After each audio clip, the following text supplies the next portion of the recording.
Okay, and if somebody next to me can hold it, somebody. Hello. Welcome, Hollis. Welcome, Occupy Queens. Welcome, social justice activists everywhere.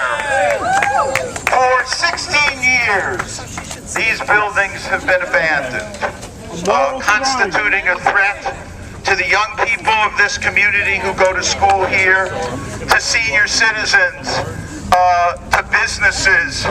But to me, because I'm from Brooklyn and the Bronx, this is an insult to this beautiful community. And it is an insult that has to come to an end. That's right. My name is Mark Nason. I'm a professor at Fordham University. My dear friend and colleague, Mark Chapman, is the pastor of Hollis Presbyterian Church. And I came to the church, I've spoken at the church several times, and I came to the church 4 months ago because I knew that there were many, many people around the city who supported the ideals of the Occupy movement and its emphasis on economic inequality and its emphasis on getting the resources of this country back to the people who do the work and make this society work. But there are many of us who are too old to occupy. I could lie down on the sidewalk, but I have an artificial hip, so how would I get up? So we wanted to create an organization for people who wanted to fight for justice and support the mostly young people in the Occupy movement, but who would not necessarily use those tactics. So we came to the church, and about 25 people came, and we formed a 99% club at the church. And the goal of this was to find something in this community that was consistent with the struggle that was being waged around the country for economic justice. And almost unanimously, people mentioned these buildings that had been this way, just look, for 16 years, that the owner had no interest or commitment to respecting this community enough to either fix them up or put them in the hands of a community group which could put them for good use. So the group decided to do research, to have violations filed, to talk to elected officials, to even reach out to the owner. And part of this process was making a video of people from the community talking about the building. A wonderful video was made by Quincy Chapman, who is a brilliant videographer, and people on Occupy Queens saw the video on Facebook, contacted Reverend Chapman, and the rest is history.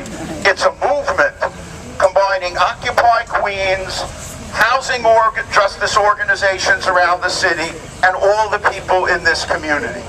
And so we are going to have a speak out today about these buildings, what they represent for the community, and also why we are not going to accept one moment more of these buildings being a threat to the young people of this community. And our first speaker is Ernestine Alston, representing Hollis Presbyterian Church and the Hollis Local Development Corporation.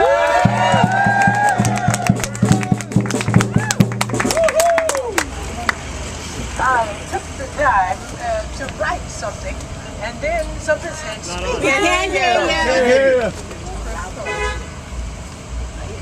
Did you have it the right time? Can you hear me now? Yes. Yeah, okay. I started to say, I wrote some things down, and I think I better stick with that because I may go off on a tangent, especially after I'll hold this for you while I need it. Oh, you need it? Okay. After attending the forum this morning, that's another whole story. I could talk about that for ages. But just let me talk about my personal view for a moment. I walk. I mean, I walk.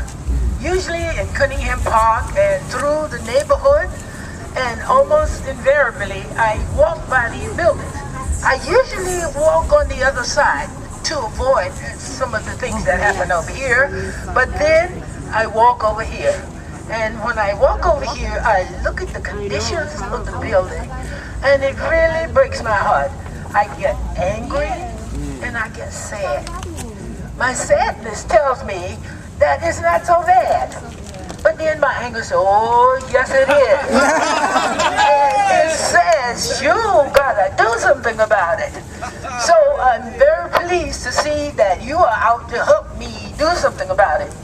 As I look at the buildings, I turn poetic, and I call it a mountain of despair. I don't want to see this a mountain of despair. I want to see it a mountain of delight and desire. I want to talk about how I came to some of these conclusions. My family and I have lived in this neighborhood since 1959. I have 2 children who grew up here. One of them still lives here, and she's raising her 2 children here. We love this neighborhood, and we don't want to move. But you know, family households have their own mountains of despair. So do cities and states and nations. And they struggle day by day to find out how to deal with their mountains of despair. Now, in my family, we get together on many, many occasions, and we have fun, but then we settle down and we talk. And invariably, somebody has a concern. They may turn into a mountain that affects all of the members of the family. So we've come up with this one-word solution, oneness. And it has 3 components: oneness of spirit, oneness of mind, oneness in body. When we're talking about oneness in spirit, we rely on our faith that says, if you have faith like a mustard seed, you can move mountains. Yes, let's move the mountain. And with oneness of mind, we determine what the problem is, we set our goal, and we set our focus on that goal, and we don't let anything deter us from that goal. So, oneness of the mind says we focus. Oneness of the body means we get out and we start to act bodily. It says that we will. So, I have my little signs here. Got me the first one. Through the spirit, we can. We can move the mountain. We can. Through the mind, the next one, we must. We must move the mountain. And through the body, we will. Say it with me. Yes, we can. Yes, we can. Yes, we must. Yes, we must. Yes, we will. Yes, we will. Thank you.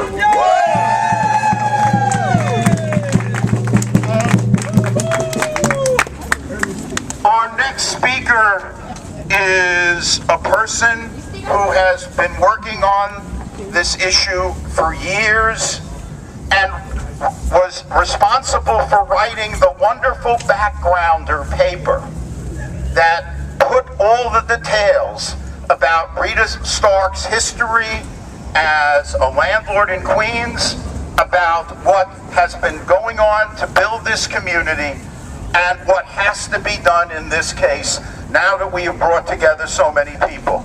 I am so honored to present Janet Jackson of the Hollis Local Development Corporation.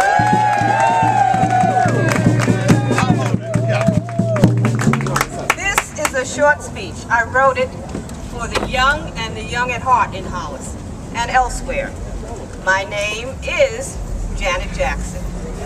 Whoa! Yes, Janet Jackson. How many of you here are familiar with the singer Jackson? Janet Jackson. Many of her song titles are very fitting and pointed out the reasons we are here today. As I look around, I see that these buildings are nasty. There's a definite problem going on Hollis Avenue that we have tolerated for too long. The The problem is an indifference that allows these buildings to remain here for so many years in disrepair in the midst of our community. That's right. When it comes to this protest, people in this community might say, let's wait a while before we go too far. That's one of our songs. However, we must take action now to work together to remove this blight. And another one of her songs says, even if it takes all night. We need to make a part of this community a dream street. That was one of her songs also. We must take control of our lives here in Hollis. Are our children safe near these buildings? No. Have these buildings always been clean? No. Is this what we vote for in our community? No. Is this our future? No! If any of these answers to these questions is no, then we need to take control. Rita Stark says she wants to house veterans and victims of domestic violence. Well, while Rita Stark is saying, let's wait a while, the veterans and the victims would probably say to her, if you really claim to care, what have you done for me lately? Our community needs to send a message to Rita Stark. As Frederick Douglass said, remember, there is no change without struggle. That's right. We're in this for the long haul. Thank you. Okay, our next speaker is Janet Bartelt of Hollis Presbyterian Church. Jean Bartelt, and I'm here because I received somewhat of a challenge at the 99% meeting. Some of the people noted that I wrote a rap for the First Fruits campaign, and I was challenged to put some thought to making a poem, which I'd like to read now, and I'm dedicating it to this march and to the people who founded the UBA, which operated on 199th Street in the 1970s.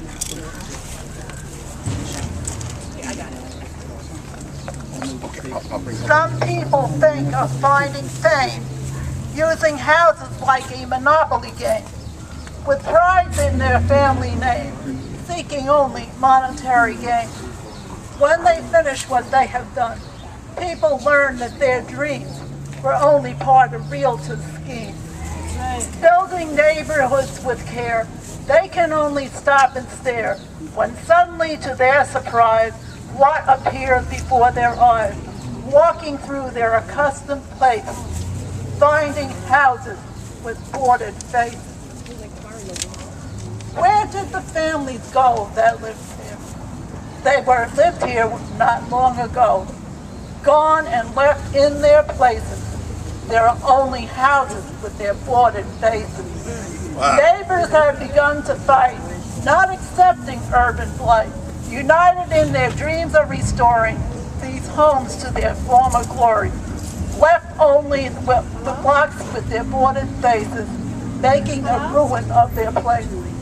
People will for monetary gain, trade their honor and build their name. They bought the people only pain. Ever united in their hope will the people rise again, seeing the triumph of the dream that overcomes these monetary schemes, obtaining the vision that now is unseen.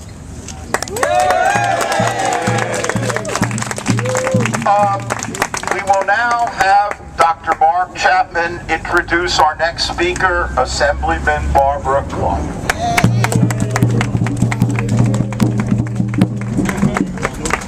We are so fortunate in this community to have public officials who have worked long and hard in this battle.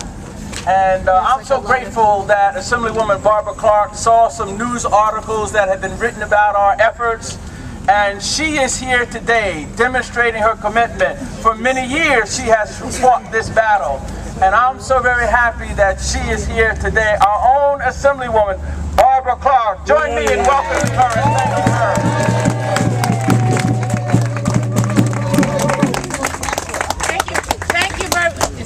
press talk.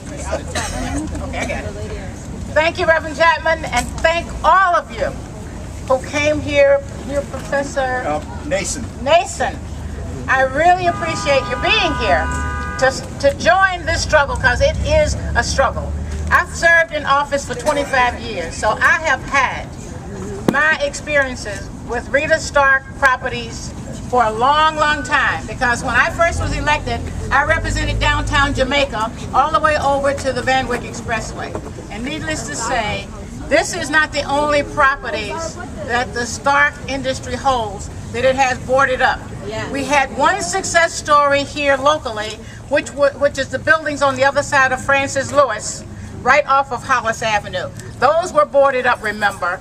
I can remember when the last drug dealer was thrown out of there and it left the building totally empty. But the reality is they belong to the Stark Realty Corporation, and now someone bought the property, I don't remember the name, and there are 1- and 2-family houses in that building. So that's the one success story. Downtown in Jamaica, we had a few success stories because her properties were impeding growth and development of the Jamaica Development Corporation, because she has properties everywhere, far, far Rockaway. Her father and the Trumps were land barons together here in New York State, and maybe even other people that I don't know about. But you're here today to try to do something about this issue.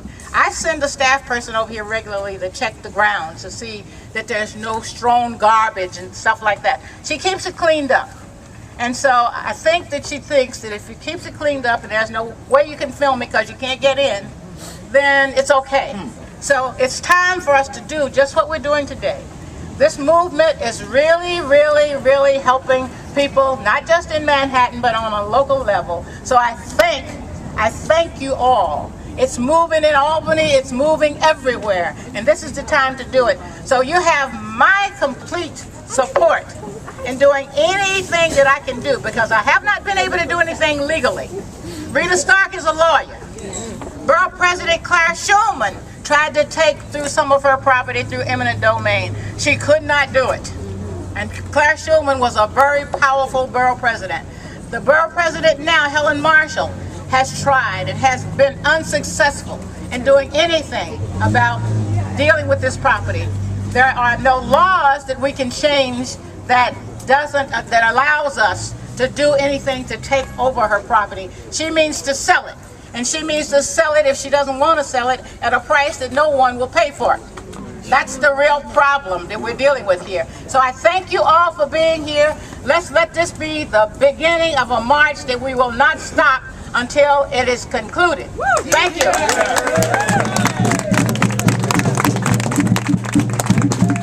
The great force, along with the Hollis community,